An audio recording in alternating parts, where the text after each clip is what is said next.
Yudi Kiswanto. Saya Destia Putri. Nama saya Artem. Saya Bunga Junita. Nama saya Dari Rifkian. My name is Alicia Hikmah. Saya Adinda Rizky Natasha. Saya Lutfi Yudi Kiswanto, lulusan angkatan 2011, program studi multimedia SMK Nurmania. Saat ini saya bekerja di salah satu perusahaan startup di Jakarta Selatan yang biasa menangani konser-konser internasional. Saya lulusan tahun 2017, program studi akuntansi SMK Nurmania. Status saya sekarang saat ini saya kuliah di Universitas Gadjah Mada, jurusan perbankan. Kenalkan, nama saya Artem. Saya lulusan tahun 2018 dengan program studi TKJ di SMK Nurmania Pajatera. Sekarang saya bertugas atau bekerja di UPTD Pengawasan Ketenagakerjaan Kota Tangerang dan Tangerang Selatan di bawah naungan Dinas Tenaga Kerja Provinsi Banten.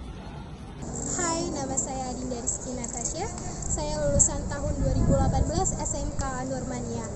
Kegiatan saya saat ini adalah sebagai seorang mahasiswi di Perguruan Tinggi Universitas Pamulang, program studi manajemen Fakultas Ekonomi.